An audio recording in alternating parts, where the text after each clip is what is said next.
The priest walked into the intensive care unit, holding a small vial of holy oil. He approached the bed, looked at the man lying there, and began to administer the last rites, the Catholic sacrament for the dying.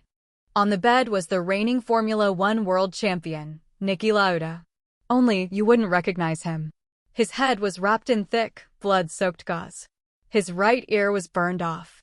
His eyelids were gone. His lungs were severely scorched by toxic aviation fuel. Outside the hospital room, the world's media was already writing his obituary. Enzo Ferrari, the legendary boss of his racing team, was already quietly looking for a replacement driver. Everyone, the doctors, the mechanics, the fans, knew this was the end. The injuries were too catastrophic. The fire had been too hot. But they didn't know Niki. Because behind every famous name is a story you've never heard. The rejections. The rock-bottom moments.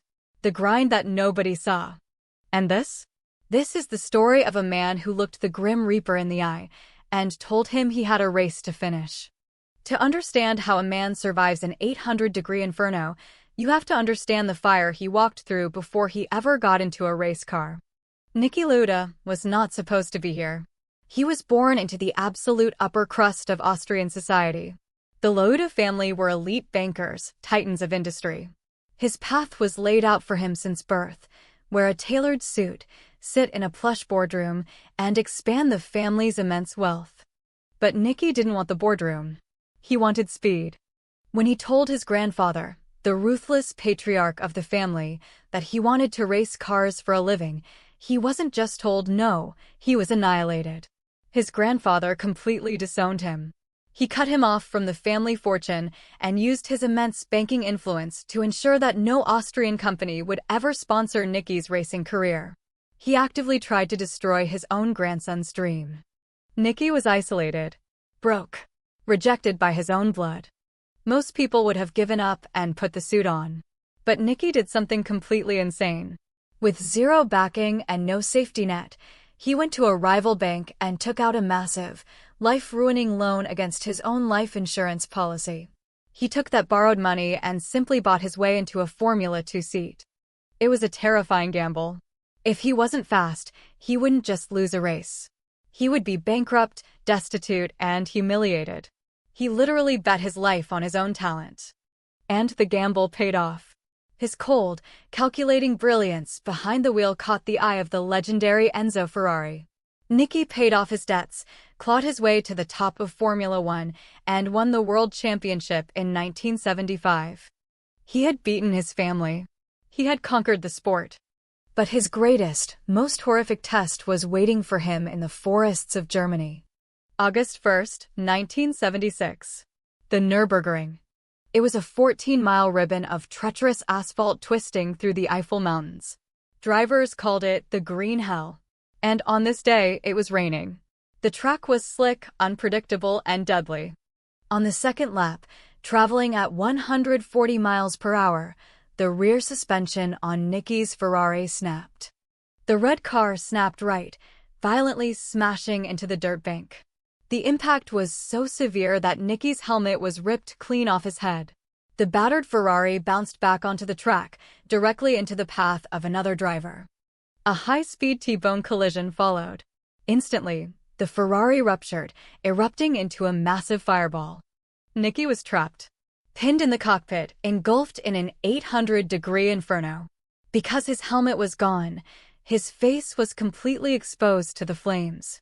Worse, he was inhaling the superheated, toxic fumes of the burning fiberglass and aviation fuel. It took nearly a full minute for other drivers to stop their cars, run into the fire, and pull him from the wreckage. When he arrived at the hospital in Mannheim, the doctors focused on his face, but the real killer was invisible. The toxic gases had completely seared his lungs. His blood was poisoning itself. This brings us back to the priest. The Last Rites. The absolute rock bottom. But as the priest finished his prayer, Niki Lauda, slipping in and out of consciousness, made a decision. He decided he wasn't going to die. What followed was a medical grind so horrific, it is almost impossible to comprehend. To keep him alive, Doctors had to repeatedly force a thick vacuum tube down his raw, burned throat and deep into his scorched lungs to pump out the fluid and ash that was drowning him. Niki was fully awake for this. He couldn't be given heavy anesthetics because his body was too weak. He later described the vacuum procedure as a pain so completely unbearable, a pain so blinding and visceral, that he actively wished he had died on the track just to make it stop. But he endured it, hour after hour. Because his eyelids were burned away, he couldn't blink. Because his tear ducts were damaged, his eyes were constantly dry and stinging. He lay in that bed, his head swelling to twice its normal size, and realized something terrifying. If he let himself fall asleep, he would slip into a coma and he would not wake up. So, he forced himself to stay awake. For days, staring at the sterile hospital ceiling, listening to the hum of the machines, listening to the doctors whispering in the hallway about his impending death. He used sheer, unadulterated rage to keep his heart beating. He was angry at the crash. He was angry at the pain. But most of all, he was angry that his arch-rival, James Hunt, was out there winning points in the championship while he was lying in a hospital bed. While the world was writing his eulogy, Niki Lauda was doing math in his head.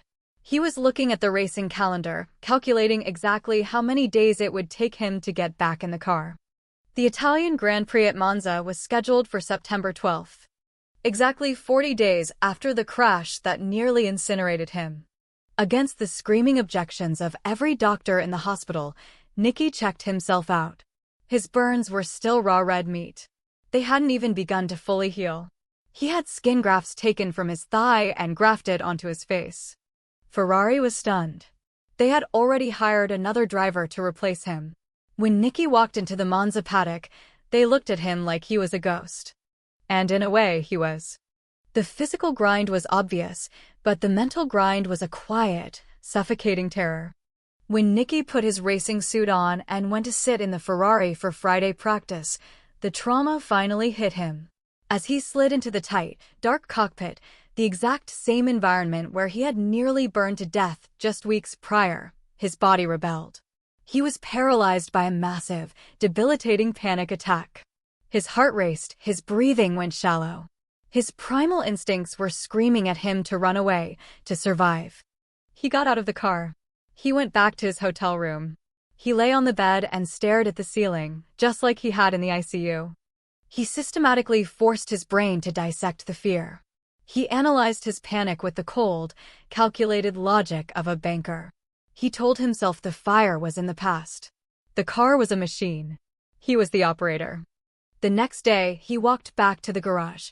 Because of the severe burns and thick bandages on his head, his standard helmet didn't fit. So, he took a modified helmet, took a deep breath, and forced it down over his blood-soaked bandages. It was an excruciatingly tight fit. Every single time he took the helmet on and off, the abrasive padding would violently rip the fresh scabs off his unhealed skin. Blood dripped down his face, soaking into his fireproof balaclava and staining his collar. But he didn't care. He fired up the engine. He drove out of the pit lane. Bleeding, in agonizing pain, and just 40 days removed from a priest reading him his last rites, Niki Lauda raced 52 laps around the fastest circuit in Europe. He didn't just survive the race. He finished fourth. When he finally pulled into the pits and took off his helmet, the crowd, the mechanics, the entire world stood in stunned silence. His balaclava was completely soaked in fresh red blood. They weren't looking at a racing driver anymore. They were looking at something entirely different. They were looking at a god of sheer human will. A man who had been reduced to ash and had simply refused to blow away. Niki Lauda didn't win the championship that year. He missed out by a single point in the final race in Japan, choosing to pull out of a torrential downpour because he rationally calculated the risk was too high. He proved he wasn't crazy, he was just in total control. He would go on to win 2 more world championships. He started his own airline. He lived until the age of 70, a legend of the sport. But his true legacy isn't the silver trophies on a shelf. It's the refusal to break when your family casts you aside. It's staying awake for days because sleep meant death. It's the blood in the bandages at Monza. It's the grind that nobody saw. I hoped you love these. Please don't forget to subscribe. For more heartwarming and inspiring stories, thank you.